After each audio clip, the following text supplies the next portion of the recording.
Rational ടോക്സിന് അടുത്ത വീട്ടിലേക്ക് സ്വാഗതം. ഇന്നിപ്പോൾ നമ്മൾ പറഞ്ഞ പ്രാവിൻകൂട് ഷാപ്പ് എന്ന് പറയുന്ന സിനിമയിലേക്ക് നമ്മളെ ഏറ്റവും കൂടുതൽ ആകർഷിക്കുന്ന എന്താണെന്ന് നോക്കിയാൽ അതിൻ്റെ നിർമ്മാതാവ് എന്നുള്ള രീതിയിൽ ഉള്ള അൻവർ റഷീദിൻ്റെ ഒരു സാന്നിധ്യമാണ്. കാര്യം അൻവർ റഷീദ് എന്ന് പറയുന്ന നിർമ്മാതാവിനെ സംബന്ധിച്ചിടത്തോളം അല്ലെങ്കിൽ ഒരു സംവിധായകനെ സംബന്ധിച്ചിടത്തോളം അദ്ദേഹത്തിന് എനിക്ക് തോന്നുന്നു ഒരു ട്രാൻസ് എന്ന് പറയുന്ന സിനിമയ്ക്കകത്തൊരു ചെറിയ പിഴവ് പറ്റി എന്നുള്ളത് ഒഴിച്ചു കഴിഞ്ഞാൽ അദ്ദേഹം സംവിധാനം ചെയ്തതോ അല്ലെങ്കിൽ നിർമ്മിച്ചതോ ആയിട്ടുള്ള സിനിമകളൊന്നും തന്നെ പരാജയമായിട്ടില്ല എന്നുള്ളതാണ് ആദ്യമായിട്ട് നമ്മളെ ഈ സിനിമയിലേക്ക് കൊണ്ടുപോകുന്നത്. പിന്നെ നമുക്കറിയാം ശ്രീരാജ് ശ്രീനിവാസൻ എന്ന് പറയുന്ന ഒരു നവാഗതനായ സംവിധായകൻ. നവാഗതൻ എന്ന് ഞാൻ പറയുന്നത് അദ്ദേഹം മുൻകാലങ്ങളിൽ സിനിമയൊന്നും സംവിധാനം ചെയ്ത് ഞാൻ കണ്ടിട്ടില്ല. അതുപോലെ അതിൻ്റെ ക്യാമറ കൈകാര്യം ചെയ്തിരിക്കുന്ന അല്ലെങ്കിൽ മ്യൂസിക് കൈകാര്യം ചെയ്തിരിക്കുന്ന വിഷ്ണു വിജയ് ആയാലും ക്യാമറ കൈകാര്യം ചെയ്തിരിക്കുന്ന ഷൈജു ഖാലിദ് ആണെങ്കിലും അതുപോലെ അതിൻ്റെ എഡിറ്റർ എന്നുള്ള രീതിയിൽ ഷഫീഖ് മുഹമ്മദ് ആണെങ്കിലും എല്ലാവരും. പിന്നെ നമുക്ക് ഇതിൻ്റെ ഒരു ആർട്ടിസ്റ്റിനെ കുറിച്ച് നമ്മൾ നോക്കുമ്പം ശരിക്കും പറഞ്ഞാൽ അവിടെയും അൻവർ റഷീദ് എന്ന് പറയുന്ന പേര് നമ്മളിൽ എത്രമാത്രം സ്വാധീനം ചെലുത്തുന്നു അതുപോലെയാണ് ഓരോ സിനിമയെ സ്നേഹിക്കുന്ന പ്രേക്ഷകനും ബേസിൽ ജോസഫ് എന്ന് പറയുന്ന ഒരു പേര്.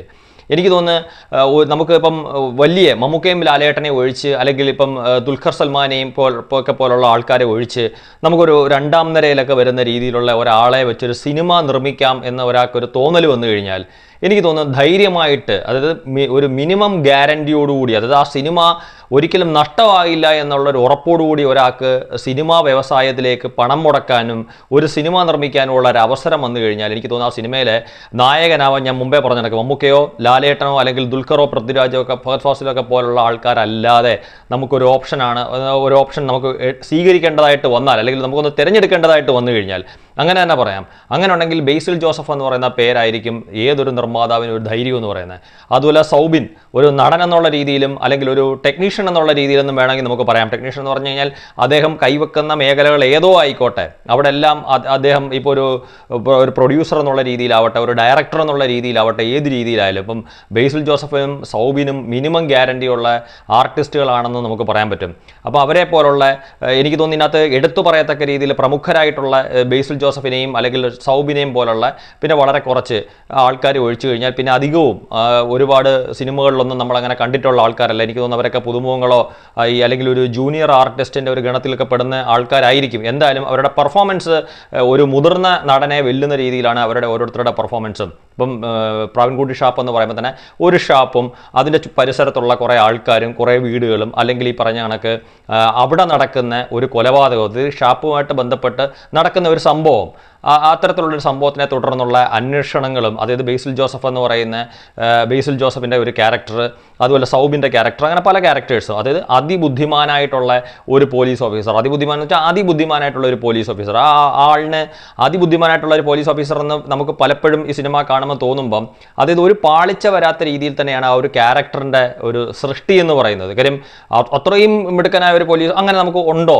എന്ന് നമുക്ക് ചിന്തിക്കാൻ പോലും ഉള്ള സാഹചര്യം തരാതെ അത്തരത്തിലുള്ള ഒരാൾ ഉണ്ട്, അത് ആ ആളാണെന്ന് നമുക്ക് തോന്നിക്കുന്ന രീതിയിൽ ഈ സിനിമ മുന്നോട്ട് കൊണ്ടുപോകാൻ വേണ്ടിയിട്ട് ഇതിൻ്റെ ഡയറക്ടർക്ക് സാധിച്ചിട്ടുണ്ട് എന്നുള്ളതാണ് ഏറ്റവും വലിയ പ്രത്യേകത. അതോടൊപ്പം ആ ക്യാരക്ടർ ചെയ്ത വ്യക്തി, ഇതൊക്കെ ആരാണ് എന്താണെന്നൊന്നും ഞാൻ പറയുന്നില്ല, അതൊക്കെ നമ്മൾ സിനിമ കണ്ട് തന്നെ വിലയിരുത്തണം. കാര്യം ആ ആളും അതിഗംഭീരമായിട്ട് ചെയ്തിട്ടുണ്ട്. അതുപോലെ മറ്റുള്ള ഓരോരുത്തരുടെ ക്യാരക്ടറും ആണെങ്കിൽ ശരിക്കും പറഞ്ഞാൽ ഈ ഷാപ്പിനടുത്ത് വീടുള്ള ഇതിനകത്ത് ഒരു താരം, അത് ഞാൻ ഒരു പേരൊന്നും എടുത്ത് പറയുന്നില്ല, നമ്മളെല്ലാവരുടെയും പേരും കഥാപാത്രങ്ങളും പറയുന്നത് ശരിയല്ലാത്തതുകൊണ്ട് അങ്ങനെ പറയുന്നില്ല, അത് ആരാ എന്താണെന്നുള്ളത്. അപ്പം അവിടെ ഉണ്ടാകുന്ന ഇപ്പം അദ്ദേഹത്തിൻ്റെ വീട് ഇതിൻ്റെ അടുത്തായിട്ടുള്ള അദ്ദേഹത്തിനുണ്ടാകുന്ന ചില ബുദ്ധിമുട്ടുകൾ അല്ലെങ്കിൽ അദ്ദേഹത്തിൻ്റെ ചില ചിന്താഗതികൾ, ഇതൊക്കെയാണ് ഈ സിനിമയെ മുന്നോട്ട് കൊണ്ടുപോകുന്നത്. അതായത് ഒരേ സമയത്ത് കോമഡിയാണ്, ഒരു ത്രില്ലറാണോ എന്ന് ചോദിച്ചു കഴിഞ്ഞാൽ വേണമെങ്കിൽ ആ ഒരു രീതിയിലും പറയാം. നമുക്കത് സാധാരണ ഇപ്പം എനിക്ക് തോന്നുന്നത് ഒരുപാട് സിനിമകളിൽ നമ്മൾ കാണുന്ന ഒരു ട്വിസ്റ്റ് എന്ന് പറയുന്ന ഒന്ന് ഈ സിനിമയ്ക്കകത്തും ഉണ്ട്. അതായത് നമ്മൾ പറയുന്ന കണക്ക് ഈ ട്വിസ്റ്റുകളൊക്കെ കഴിഞ്ഞിട്ടാണ് ഇതിൻ്റെ ഒരു ക്ലൈമാക്സ്, അത് എല്ലാ സിനിമയിലെയും പോലെ ഒരു ക്ലൈമാക്സിലേക്ക് എത്തിച്ചേരുക എന്ന് പറയുന്നത് കാര്യം. അപ്പം നമ്മൾ ഇതിനകത്ത് ഞാൻ പറഞ്ഞാണ് അതായത് ശിവജിത്ത് എന്നാണ് എനിക്ക് തോന്നുന്നത്, നമ്മളിപ്പോൾ കൽക്കിയിലും അതുപോലെ അജയൻ്റെ രണ്ടാം മോഷണത്തിനകത്തുമൊക്കെ കണ്ട പ്രധാന വില്ലൻ. അപ്പോൾ എനിക്ക് തോന്നുന്നു ഇപ്പം അദ്ദേഹം ഒരു ഓപ്പോസിറ്റ് വരുന്ന സമയത്ത്, അതായത് ഇപ്പോൾ ഈ സിനിമയ്ക്കകത്ത് അല്ല, അദ്ദേഹത്തിൻ്റെ ക്യാരക്ടറുമായിട്ട് ബന്ധപ്പെടുത്തി ഞാനൊന്നും പറയുന്നില്ല, അതേ ഒരു സിനിമയ്ക്കകത്ത് വരുമ്പം നായകനും അത്രയും ശക്തനായിരിക്കണമെന്ന് നമ്മൾ വിചാരിക്കത്തക്ക തോന്നുന്ന രീതിയിലുള്ള ഒരു ആളാണ് ശിവജിത്ത് എന്ന് പറയുന്നത്.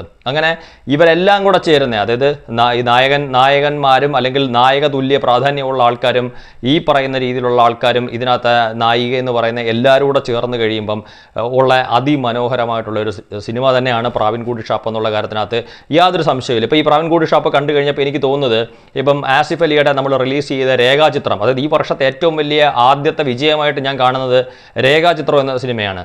അതിനുശേഷം എനിക്ക് തോന്നുന്നു പ്രാവിൻകൂടി ഷാപ്പ് ഒരു പക്ഷേ എനിക്ക് തോന്നുന്നു ഇനി വരും ദിവസങ്ങളിലെ കളക്ഷൻ നമ്മൾ നോക്കുന്ന സമയത്ത് രേഖാചിത്രത്തിൻ്റെ കളക്ഷനെ മറികടന്ന് മുന്നോട്ട് പോകാൻ സാധ്യതയുണ്ട് പ്രാവിൻകൂടി ഷാപ്പ്.